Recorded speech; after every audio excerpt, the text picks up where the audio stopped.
হাতে গোনা আর কয়েকদিনের অপেক্ষা, তারপরই বাঙালির শ্রেষ্ঠ উৎসব দুর্গাপুজো। পুজোর অন্যতম মূল উপকরণ বাতাসা। তাই পুজোর আগে চরম ব্যস্ততা নদিয়ার তেহট্টের বেতাই বাতাসা কারখানাতে।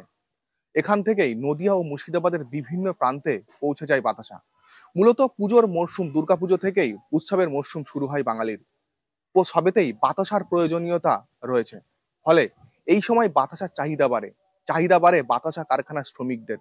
ফলে একদিকে যেমন বাতাসার চাহিদা বাড়ে, কারখানা মালিকগুলি তারা যেমন অর্থ লাভ করে, তার পাশাপাশি শ্রমিকদেরও মজুরি বাড়ে, হাসি ফোটে তাদের। এই টাইমটা আমরা অপেক্ষায় থাকি। পুজোর আসলে এমনি 12 মাসই বিক্রি আছে, কিন্তু এই টাইমটা দ্বিগুণ চাহিদা বাড়ে। এই অপেক্ষায় থাকি আমরা, পুজোর সময় বেচাকেনা যাতে বেশি হয়, এই চাহিদাটা এখন আমরা পাচ্ছি। আমরা বেতাই থেকে সাগরপাড়া পর্যন্ত টোটাল মার্কেট করি, আর বেতাই থেকে কৃষ্ণনগর টোটাল মার্কেটেই যাই। জেলার বাইরে কি যায়? জেলার বাইরে মুর্শিদাবাদে যাই। কারখানা মালিক ও শ্রমিকরা জানাচ্ছেন, এক সময় 1 থেকে 2 কুইন্টাল চিনির দিনে বাতাসা তৈরি করা হতো, এখন তা কয়েক গুণ বেড়ে যায়। মূলত চিনি গলিয়ে বিশেষ ধাঁচে ফেলে তৈরি করা হয় বাতাসা।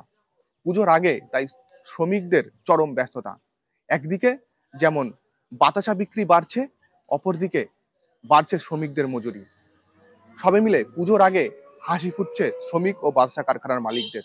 এখন বাতাসা হবে, নকুলদানা হবে, মুরকি হবে, কদমা হবে, শিঙি তৈরি হবে, হাতি ঘোড়া খেলনা সাজ তৈরি হবে। পুজোর যত জিনিস আছে আইটেম সবই আমার কারখানাতে তৈরি হয়।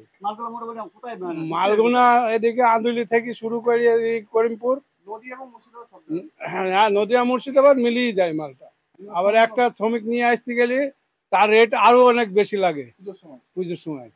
আমার শহর তেহট্ট থেকে সন্তু সাহা, কলকাতা টিভি।